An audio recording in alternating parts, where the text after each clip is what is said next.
Good afternoon, this is weather enthusiast David Schlotthauer here with an update on your weather forecast for Wednesday afternoon at around 2 p.m. Pacific Standard Time, 2023. In this video, we are tracking a round of very intense rainfall and flooding expected for northern, central, and even southern California, where the National Weather Service has already issued flood watches, wind advisories, winter storm watches, and winter storm warnings. And then we're going to be looking at the eastern half of the U.S. as you all are expecting to get moderate to heavy snowfall over the next couple of weeks, especially for the Great Lakes and the Northeast. So we're going to begin looking at the upper level water vapor imagery across the Northeast Pacific as we are keeping an eye on that weather pattern that's going to bring us loads and loads of rainfall. And so what we're seeing right now is a blockade upper level ridge pattern that is over the Northeast Pacific right off the coast of Alaska. And then down to the south here, we have the Kuhana low. That's how I call it. Maybe you guys call it differently, but that's where we're getting a lot of our moisture from. And all of this disturbing weather here near Hawaii is going to be headed our way for tomorrow all the way through Saturday and Sunday, and this is going to trigger a lot of rainfall. We're talking atmospheric river of moisture to bring us lots of rain, strong winds, and high elevation snow. And you can see it here on the satellite imagery, a very different weather pattern that is coming across the west that is going to be a whole lot different than what we've been used to with the low elevation snow and much colder temperatures. So when we zoom in a little closer, we can see here is California on the right side of the screen. Here is our first impulse of moisture. All this green, this is water vapor. There's a lot of moisture, and all of this is going to be impacting California for Thursday morning through Thursday afternoon. And then there is more behind this, as we can see with this whole gyre of low pressure with lots of moisture. This is all going to follow this first impulse of moisture, and the ending result will be probably a few days of moderate to heavy rainfall that won't really end stopping at all. So when we time this out on the European model, you will see there's going to be a lot of green across central and northern California. Again, part of that atmospheric river that we are going to be talking most about in this video. So when we go forward in time, we can see throughout the afternoon and evening hours today into early Thursday morning looks pretty good. We're not going to see much in the way of rainfall. Even the mountains, if you're going to Lake Tahoe or if you're going to the higher elevations, looks pretty good. No chain controls, maybe some residual issues up there from the earlier snow that we had last night, but otherwise looking pretty good. If you're going up to Oregon, Washington looks pretty good until early in the morning hours of Thursday. But it's when we get into the afternoon hours when this atmospheric river will really take hold of the forecast. You can see by 4 p.m. on Thursday for Pacific Standard Time, this would be literally right around 7 and 8 o'clock for Eastern Time. We can see moderate to heavy rainfall that is anticipated over the Bay Area, over the Central Valley. We're going to see snow levels down to about 3,000 to 4,000 feet. So they're going to start off a little low, and that's because we got some colder air ahead of the warm front that is going to be remaining. But once this warm air aloft really moves in, a lot of that warm air advection, we're going to get a lot of moisture pumped in here. By 1 in the morning on Friday, we can see some moderate to heavy rainfall that is going to just be sitting over California. The dark green colors on your screen really kind of declare how heavy the rain is going to be. Possibly about a half an inch to maybe an inch an hour of rainfall rates in the coastal mountains there of the North Bay, if you're in the San Luis range mountains, as well as Salinas. If you're in the Big Sur mountains, the coastal range is going to be very intense rainfall rates there, including for the higher Sierra, where you're going to be seeing quite a bit of heavy snowfall above 7,000 feet. And this is going to continue all the way through Friday morning as well as even Friday night. Again, this moisture just going to stall. It's really not going to move very much, and this always leads to a threat for flash flooding and mudslides and debris flow issues because of all the rain. The grounds are very saturated, and when we add more onto this, it's going to be a really big problem, and this continues all the way possibly through Saturday morning for the higher elevations. Going to see the heaviest rainfall. Then things might settle down down a little bit before more impulses of moisture reach our area by Saturday afternoon. I mean, this could be a constant stream of never-ending rainfall when it starts, and it can continue all the way through Sunday morning. So we're looking at Thursday, Friday, Saturday, and even perhaps into Sunday before we might catch a little bit of a break with the lightest stuff, maybe Sunday afternoon before storm number 2 knocks on the door. And this is going to bring in more moderate to heavy rainfall and some strong winds associated with that. Not only that, there's more. Talking more rainfall Tuesday night into Wednesday. A third system possibly moves into the area, bringing more moderate to heavy rainfall, high elevation snow, and more problems. I mean, by this point, we really would like to have a break of having no rain, but it looks like it's not going to go anywhere anytime soon. This is Wednesday. By Thursday, March 16th, we get a break, and then another storm system comes on in through Friday. That would be our 4th system. Yeah, that is storm number 4. 4 storms in literally under or within a week. That's a lot of rainfall that is anticipated, and maybe more lingering showers thereafter all the way through March the 18th. If you want to see the GFS model, let's go out even further. We're looking at more storms perhaps beyond that. March 20th, possibly more after that. Like, look at this. More shower chances through the 22nd. Just doesn't end. It just does not end. And therefore, when we take a look at the latest Weather Prediction Center, as far as how much rainfall you could be seeing in much of California, Southern California, maybe 2 to 3 inches of rainfall. Look at the coastal range mountains. My goodness. Especially Big Sur, the Santa Cruz Mountains, you might see as much as 5 to 10 inches of rainfall throughout the next 7 days. Look at the Sierra foothills, possibly as much as 10 to 15 inches of rainfall. And again, this is all in rain, no snow equivalent here, because a lot of this will be falling above 8,000 feet with the snow level. All right, the higher peaks here, total water equivalent, possibly between 15 to almost 20 inches, okay, from the WPC. That is pretty ferocious. And many areas in the Central Valley will pick up possibly 3 to 7 inches of rainfall by the time this is all said and done. And this is in agreement with the European model. When we look at our total rainfall accumulations, quite a bit going on there over our area. So possibly a renewed risk for serious flood concerns, river flooding, debris flows, that sort of thing. For the higher elevations, as far as snow goes, there's going to be a lot of it. I mean, you got to go above maybe 6,500 feet at times to find where most of the snow will likely fall. And when it falls, it's going to fall pretty hard. 270 inches perhaps of total snowfall, but when we go to our 10-1 ratio, more so between about 100 to maybe 120 inches. So 10 plus feet of snowfall through the next 10 days. That's a foot a day of snow that falls in the Sierra.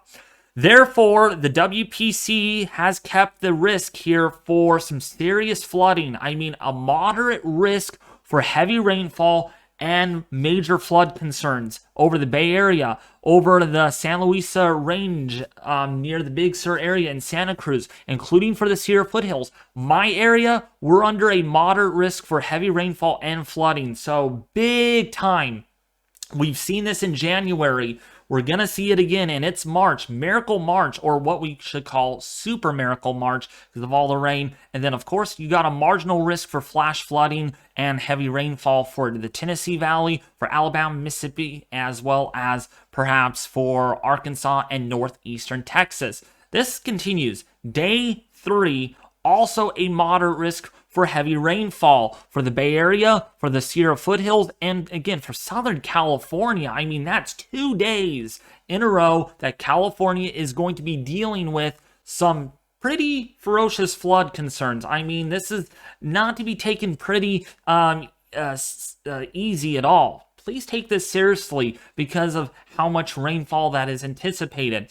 Now, I did forget to mention about the winds. The winds are going to be a pretty big story with this first initial storm system moving in. We're going to go and look at the NAM model because the HRRR, for some reason, has not rendered, and it has still not rendered at all. It's been stuck in one spot, which is unfortunate, but I can tell you all right now, the winds are going to be a big deal. Check this out from the NAM model. Winds along the coast are going to be quite strong, anywhere between 35 to 50 miles an hour. Winds across the Central Valley between 25 to 40 miles an hour. So again, that will be enough to knock down trees, power lines with very heavy rainfall, with saturated soils. It won't take much to blow down trees and power lines and lead to more long duration power outages, more similar to with what we had in January, where some people were without power for quite a few days. So make sure you have the generator going. Make sure you get that kind of ready to go, because you're going to probably need it. And the winds will stay with us all the way through perhaps on Friday, as that boundary kind of just stalls out. Kind of all that moisture that is just going to want to linger around for a while, with more strong winds perhaps by Sunday into Monday ahead of the next weather system. Therefore, the National Weather Service is literally crazy about this. Look at how much flood warnings there are, or flood watches, I should say, all in green. I mean, all the green is flood watches, winter storm watches, winter storm warnings, wind advisories. Now, underneath the green colors are widespread wind advisories. You're not seeing them on here, but there are wind advisories. Just for proof, let's go to the National Weather Service really quickly so I can show you all that here. Very important that we kind of give you the details. You can see the beige color here. Let me actually go to there. You can see all the wind advisories, widespread storm warnings, that sort of thing. It is going to be a rough one. All right, that's all I gotta say, and make sure you are prepared for power outages, that sort of deal.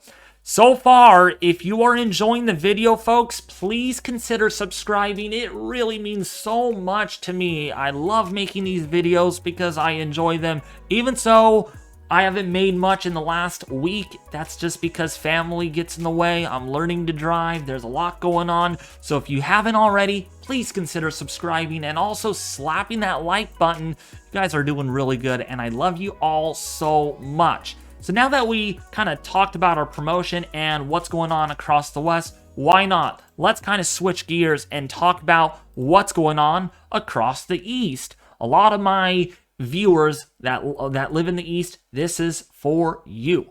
All right, so for Thursday morning, showers across Oklahoma and Arkansas. That's going to continue to move further east throughout Thursday and Friday. You got snow going on across Chicago. If you're in Wisconsin, if you're in Michigan, northern Indiana, northern Ohio, quite a bit of snow with this first system moving on through, with showers and moisture to the southeast and also for the mid-Atlantic coast, but nothing like California, of course. That system moves offshore pretty quickly. You're left dry in its wake for Saturday. So if you're doing anything outdoors, if you're in the Carolinas, Georgia, if you're in Tennessee, Kentucky, Ohio, Michigan, looks pretty wonderful for an outdoor picnic, to walk the dog. If you're doing any jogging, if you're doing anything like gardening, looks pretty good for your Saturday, of the exception of allergies. If you are like me, you're going to probably suffer some due to a lot of allergies for the South.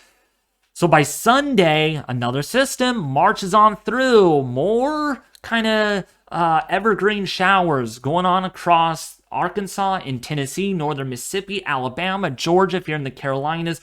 And yet, to the north of that, it's going to be cold enough for some snow showers. Nothing significant here, but it's going to kind of make your commute a little more, or not, well, you're not commuting on the weekend unless you work on the weekend, but either way, if you're going to church, if you're doing anything outdoors, might make it a little challenging and interesting, to say the least, with some snow there. And then that goes across the southeast by Monday and Tuesday, and this system here, we got to watch that. This thing might become a little bit of a nor'easter-like setup here, with some moderate to heavy snowfall for next week on Monday and Tuesday. And this is when California will be dealing with their next atmospheric river. So quiet weather kind of in the high plains in the Midwest, stormy coast to coast, in other words, in this kind of atmospheric configuration. That moves out pretty quickly on Wednesday, all right, leaving you all dry. So now, as far as rainfall goes, it's going to be kind of hit and miss depending on where you're at, but right now, the 5-day rainfall totals look like this. Anywhere between possibly 1 to 3 inches of rainfall from Arkansas into northern Mississippi, northern Alabama, and Georgia. Possibly up to 2 inches of rainfall across Tennessee and the Carolinas, maybe up to an inch there. A lot of this up here is going to fall in the form of snow, so total water equivalent probably under an inch for the most part for the Great Lakes and for the upper Midwest, including for the Northeast. Snowfall totals anywhere between 6 to 12 inches in the 10-1 ratio standpoint from Minnesota into Iowa, as well as Wisconsin, northern Illinois, Michigan. But look at the 10-1 ratio snowfall totals. Could get quite a bit there for northern New Jersey, as well as much of New York. But if we look at different model runs, they're going to be kind of going back and forth with this. We're used to this already, so we'll see where this all leads up to going closer into time for early next week. That could be quite a bit of snowfall, maybe 1 to 2 feet of the 10-1 ratio stuff falling in one area. So get ready for that if that does occur. We'll just have to kind of fine-tune the forecast as that gets closer. But yeah, March snow for the Northeast. You thought you would never get any this year? Well, might be getting some there for the downtown area. All right, now last but not least, your temperatures. Not going to feel so much like spring now. You all were like, woo, we're going to get the tank tops out. We're going to get into some warm weather business. Not. You're going to be definitely cooling off. Let's see this happen. Thursday morning, temperature's not so bad in Missouri. A little chilly there in the Dakotas, but the cold air is on its way down. Just give it a few more days here. By Friday morning, temperatures are going to start off in the 20s and teens the further north you go. But of course, the further south you go, you're going to have temperatures dropping into the upper 40s and low 50s, unless you're in the deep south there, where you're going to have temperatures in the 60s and 70s to start your morning. And then the cold air comes on down. Look at this. By the time we go into Saturday during the day, you're going to see temperatures in the 20s and 30s. And then really, this is when it really comes in. Look at the single digits there. Still negative territory temperatures in 5 days in portions of North Dakota. I mean, this is mid-March. It's almost spring, and here you are shivering to death with temperatures in the single digits. And yeah, look at this. Negative territory maybe for Wisconsin, for Minnesota, even some teens down there in the upper Midwest and the Great Lakes. And that could continue all the way through Wednesday next week on March the 15th. All right, now, before I do in the video, please stay around here for just a second because you guys are loving. If you haven't already, please partake, please join the WeatherForce Guild server. It's basically Discord 2.0 on a better standpoint. Everything is free. It is free to join. There is no cost whatsoever. If you haven't joined yet, please do so. There's a link in the description below this video leading to the I just said Discord. Oh my goodness. To the WeatherForce Guild server, okay? Guild is different than Discord, but they are basically the same thing. Just the name is different, or the platform.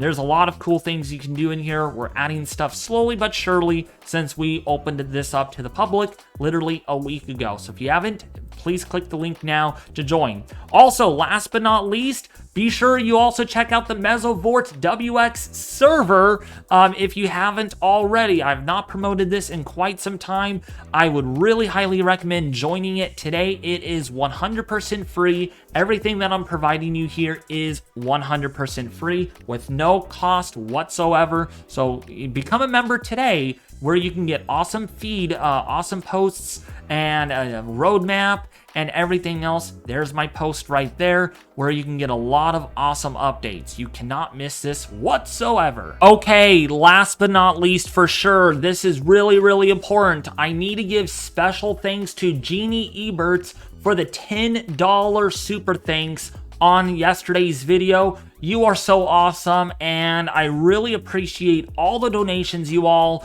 bring me. It really means a lot, even so I'm not on here every single day because I have IRL stuff. and I do appreciate all the donations. So thank you, Jeannie Eberts, for the $10 thanks, or super thanks in other words, on yesterday's video. And anytime you guys donate here on my videos, I will be sure to shout you out in my next video. So be sure to do that if you really want to show your awesome support. But you could also do that by subscribing for free, hitting the like button, and sharing this with your family and friends on social media. And I will be back with you more tomorrow with another update. Actually, you know what? We're gonna possibly do a live stream tonight on our atmospheric river forecast. I think that's a good idea. So let me know in the comments if you think that is a good idea, or maybe I'll just do a poll. Simply. All right, enough with my jibber jabbering. I'll let you guys go, and I'll be back with you more soon with more weather content.